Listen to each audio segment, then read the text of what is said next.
Service public de l'eau, pourquoi paye-t-on ?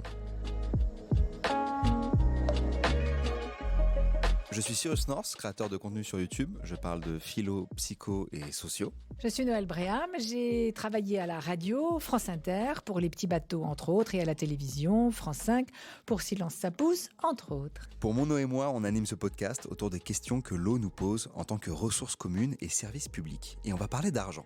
Parce que l'eau a un statut spécial. Elle est gratuite, vous allez n'importe où et vous pouvez en trouver. Mais en même temps, vous la payez. En tout cas, vous avez l'impression de la payer, alors qu'elle n'a pas de prix. Dans cet épisode, nous allons chercher à comprendre le fonctionnement d'un service de l'eau et notamment ce qu'on paye lorsqu'on paye une facture d'eau, puisque tu viens de l'évoquer, Cyrus. En Île-de-France plus particulièrement, puisque Mon Eau et Moi, c'est le service qui gère l'eau pour 133 communes de cette région.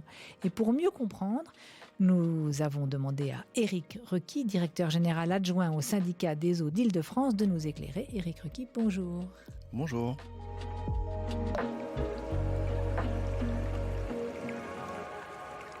Éric Requy, pourquoi paye-t-on l'eau ? L'eau, elle tombe du ciel ou elle monte de la terre si on creuse un puits ? C'est pas gratuit ? Alors, très bonne question. L'eau est gratuite puisque n'importe qui peut aller avec une casserole en bord de Seine, en bord de Marne, se servir et prendre de l'eau. En revanche, dans ces cas-là, moi, je vous déconseille fortement de la boire. Parce qu'elle ne sera pas potable. D'avoir quelques problèmes de santé. Et Pasteur disait d'ailleurs, on boit 90% de nos maladies. C'est à peu près à cette époque-là, en fait, qu'on se rend compte que, effectivement, si on va chercher de l'eau un petit peu plus loin, là où elle est propre, et qu'on la ramène à Paris, où l'eau était fortement polluée, ou qu'on commence à s'organiser pour la traiter, pour la filtrer, qu'on va pouvoir la rendre potable et que les gens vont être moins malades. Et que c'est intéressant que les gens soient moins malades à cause de l'eau. Donc, en fait, ce que vous êtes en train de nous expliquer, Éric Requy, ce n'est pas l'eau que l'on paye, c'est, je ne sais pas si ce mot existe, la potabilité ? Alors, on dirait plutôt la potabilisation. Merci. Et donc, la potabilisation, effectivement, c'est la première étape de ce qu'on va payer aujourd'hui, c'est-à-dire faire en sorte de prendre de l'eau qui contient beaucoup de choses dans la rivière, puisque nous, on va travailler beaucoup avec de l'eau de rivière, et la rendre potable, faire en sorte qu'on puisse la boire sans aucune crainte et sans aucune réserve.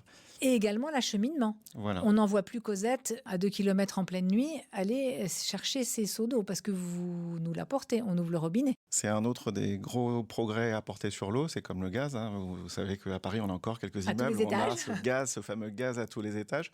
Donc, on a la même chose pour l'eau. Vous avez de l'eau 7 jours sur 7, y compris au milieu de la nuit, y compris au 12e étage ou au 15e étage de votre immeuble. Et c'est ce service-là, en fait, qui a un coût et qu'on va demander aux usagers de payer sur leur facture d'eau. Donc la propreté, l'acheminement et enfin l'évacuation. Et l'évacuation, puisque ce que vous soulevez, c'est une question aussi qui est intéressante, c'est que généralement sur une facture d'eau, on paye plusieurs choses. On va payer l'eau potable, donc l'eau qu'on a au robinet, mais on paye aussi le fait que ensuite l'eau elle part dans l'évier ou elle part dans les toilettes et il va falloir la traiter avant que l'eau retourne au milieu naturel. Et donc on va aussi payer ce qu'on appelle l'assainissement ou le traitement des eaux usées, qui représente d'ailleurs le premier poste sur la facture d'eau. Le traitement des eaux usées, ça représente à peu près la moitié de la facture. L'eau potable, à peu près 30%. Et puis, il y a 20% de taxes qui reviennent vers l'État et vers différents organismes qui travaillent sur l'eau potable. Cyrus, as-tu déjà vu de tes yeux vus, à ton nom, une facture d'eau ? Je suis pas sûr. Non, j'avoue, c'était toujours dans les charges de la copro. Je suis pas sûr d'avoir une facture d'eau à mon nom. Nous parlons de l'Île-de-France, c'est-à-dire où nous sommes quand même quelques-uns à vivre en communauté. Alors, en Île-de-France, effectivement, mais comme dans beaucoup d'endroits en France, une part de la population vit dans des immeubles, dans l'habitat collectif. Et oui, je dis en communauté, c'est pas le bon mot. Effectivement, en collectivité. Souvent, on peut vivre en communauté dans un immeuble. Non, mais ça fait un peu hippie, c'est pas sale.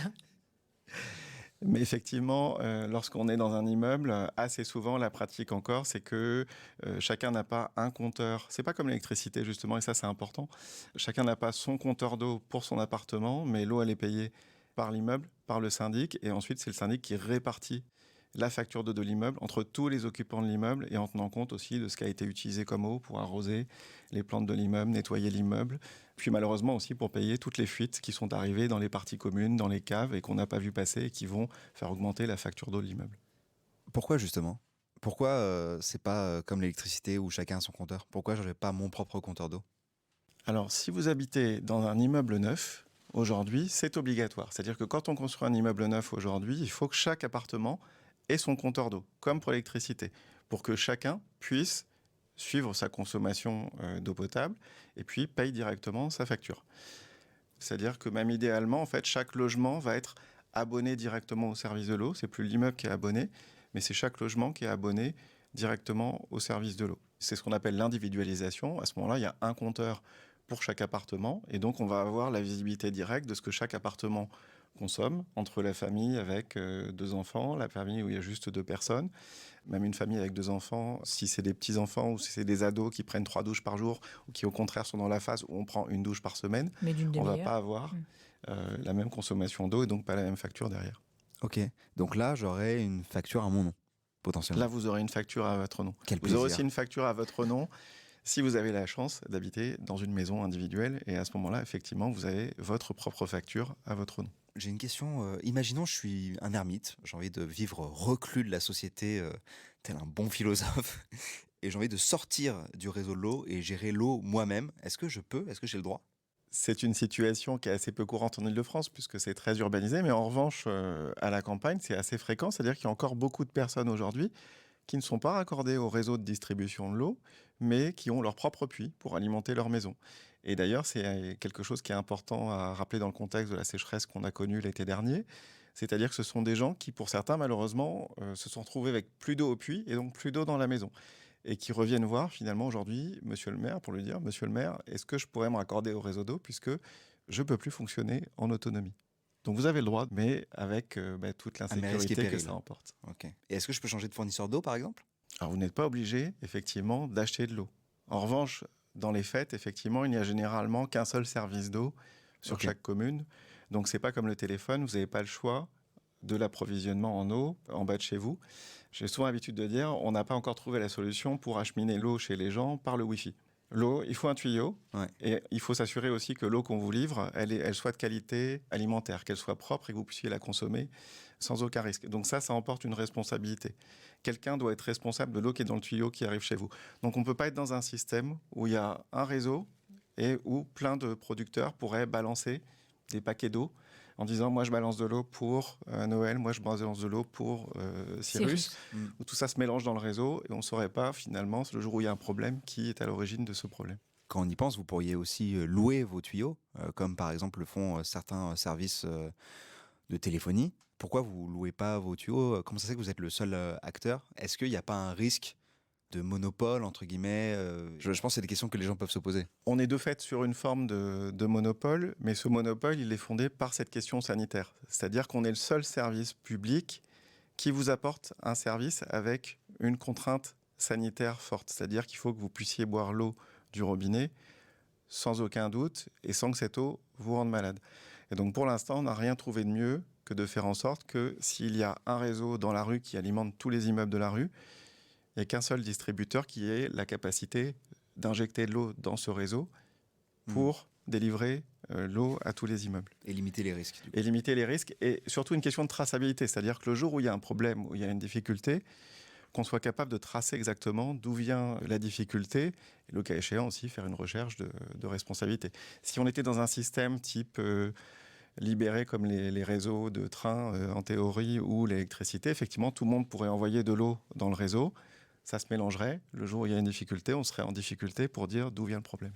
Est-ce que c'est rentable ? C'est-à-dire que, est-ce que vous, qui distribuez de l'eau en Ile-de-France, ça rapporte ou c'est un service public qui ne rapporte pas ? C'est un service public. Donc notre objectif, effectivement, c'est pas de gagner de l'argent, c'est de rendre au contraire, justement, le meilleur service au meilleur prix et d'essayer de faire en sorte de garantir le meilleur rapport qualité-prix pour nos usagers. Donc avoir un service de qualité avec une eau qui est sûre.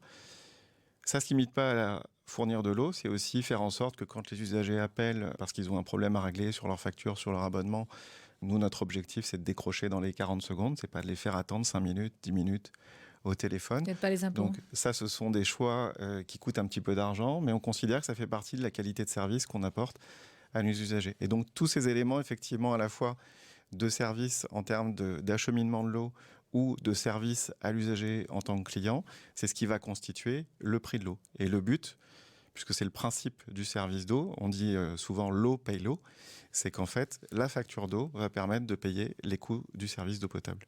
Et rien de plus. C'est-à-dire qu'il n'y a pas d'aide ? comme une place d'opéra où vous payez 80 €, mais en fait, elle en coûte 350.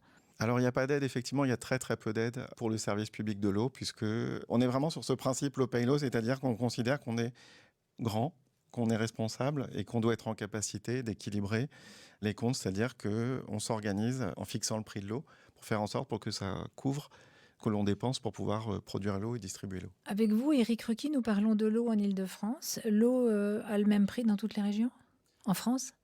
C'est une autre particularité du service public de l'eau, c'est ce qu'on appelle un service public local.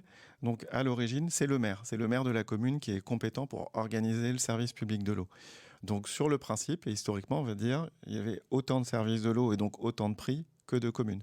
Maintenant, dans la plupart des cas, et c'est le nôtre, les communes se regroupent pour gérer ce service ensemble, puisque on est, on va dire, sur un principe assez évident, c'est que sur des choses qui coûtent, avec la nécessité d'installer des usines de production d'eau potable, installer des réservoirs, il vaut mieux se mettre à plusieurs pour porter ce genre de dépenses, plutôt que de faire ça chacun de son côté.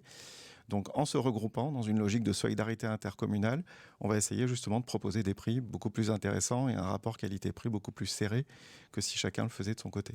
Puisque nous évoquons avec vous, Éric Rucky, le prix de l'eau, je vous propose d'écouter cet extrait du journal télévisé de TF1. Du Puy-de-Dôme au Maine-et-Loire, du Nord aux Ardennes, l'eau courante devient plus chère cette année. Je ne sais plus comment on va faire si, si le reste ne suit pas. Voilà. L'eau, l'électricité, voilà.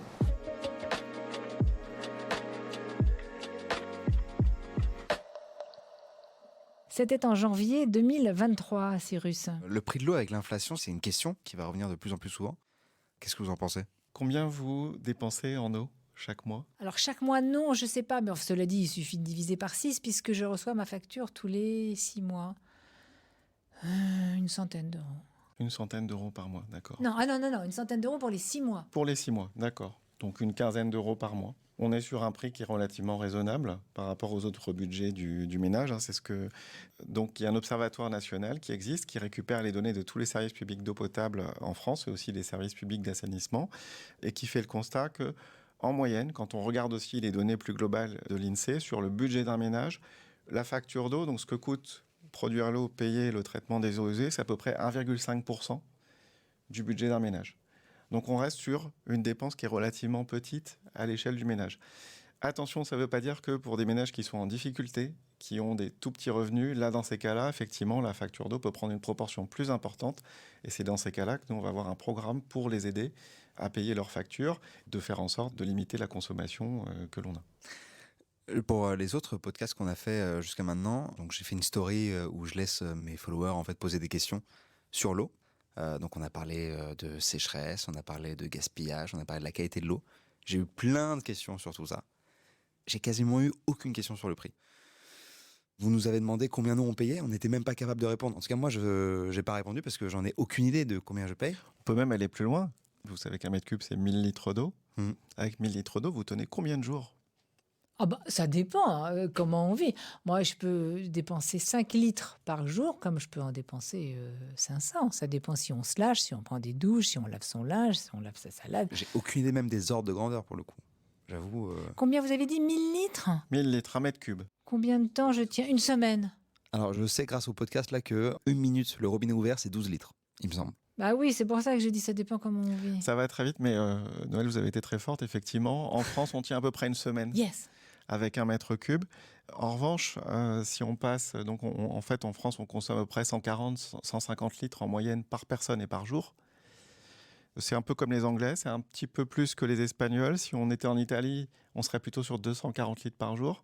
Quand on va aux États-Unis, on est plutôt sur 500 litres par jour. Ah la vache. Ouais, mais les États-Unis, c'est gros consommateurs de tout. Donc ça renvoie, je pense, aussi à un point que vous évoquiez, Cyrus, c'est qu'en fait, l'eau, on y est tous attachés viscéralement. On entend souvent des poncifs comme l'eau, c'est la vie. Et donc nous, quand on fait d'ailleurs l'observatoire de ce que pensent les usagers du service de l'eau, on pose souvent la question de dire, première question, le prix de l'eau est-il trop cher? Oui, 80%, l'eau est trop chère. Quel est le prix de l'eau? Deuxième question, je ne sais pas, 80%. C'est quoi les questions que vous, on vous pose le plus?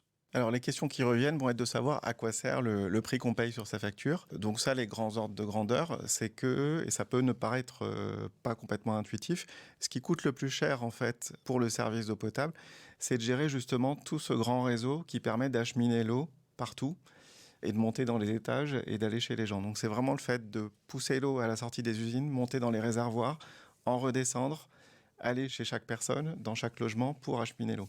Ça représente à peu près la moitié de notre budget. Ça coûte de plus en plus cher parce que dans beaucoup de communes en France, le réseau d'eau, il est installé depuis longtemps, depuis plus de 60 ans Mauvais souvent. état. Donc il vieillit, un petit peu comme tout, et il a besoin qu'on le répare ou qu'on renouvelle les canalisations. Ça va coûter de plus en plus cher. Et on ne se rend pas forcément compte, mais le réseau Île-de-France, on ne l'a pas dit lors de ce podcast, mais c'est 8000 kilomètres, donc c'est Ça serait énorme. pas Paris-Pékin par hasard, Cyrus? Mais exactement, Noël. Comment tu sais ça?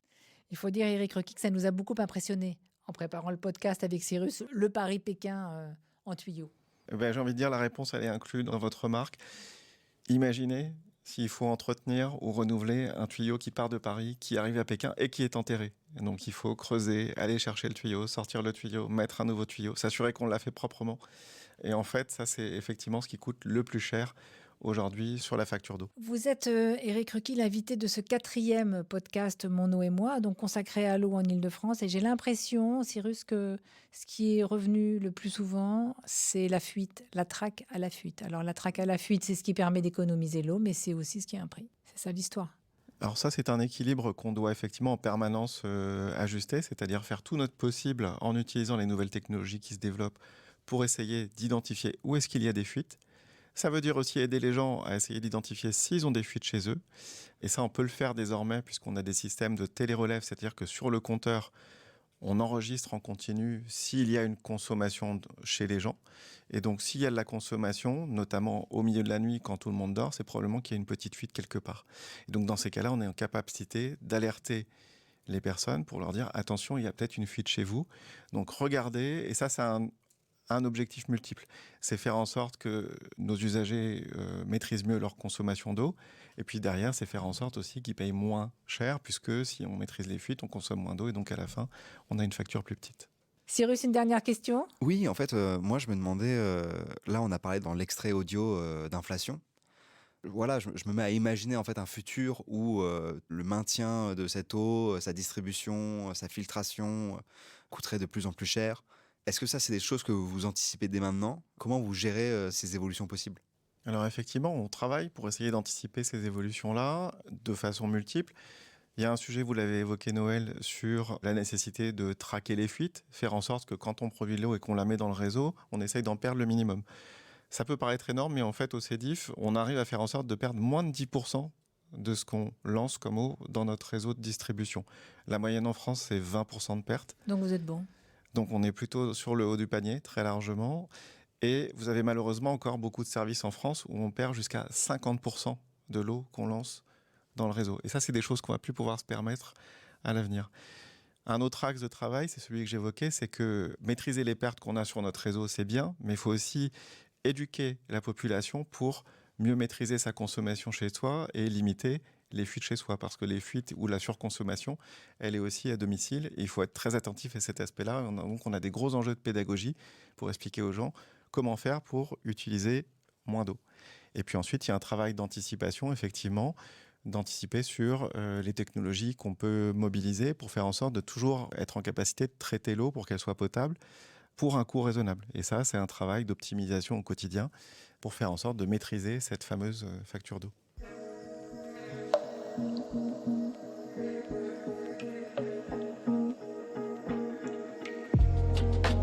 Eh bien, merci. C'était super intéressant. On comprend mieux comment ça marche. Et si ça vous a plu, on s'intéresse à d'autres aspects de l'eau dans 3 autres épisodes. Et si vous habitez l'une des communes du CEDIF, connectez-vous sur cedif.com et vous retrouverez précisément les informations sur le prix de votre eau. Éric Requi, merci. Noël, merci. Merci Cyrus. C'était un plaisir d'avoir fait ces 4 podcasts avec toi. Je sais pas ce que tu en as pensé, mais on a appris tout un tas de choses. Ça a coulé, hein? Ouais, ça a coulé tout seul. Et c'était fou de se poser autant de questions sur quelque chose qui est omniprésent, hyper important. Vous l'avez dit, Éric Requi, c'est un poncif, l'eau et la vie. Noël, j'ai bien aimé ton introduction quand tu as dit que voilà, quand on cherche la vie sur notre planète, le premier truc qu'on cherche, c'est l'eau. C'est l'eau en fait. Et j'ai trouvé ça intéressant de se poser toutes ces questions qu'on ne se pose jamais sur quelque chose qui est si ancré dans notre quotidien que ça paraît évident, invisible. Et quelque part, si c'est évident et invisible, c'est que le travail est bien fait.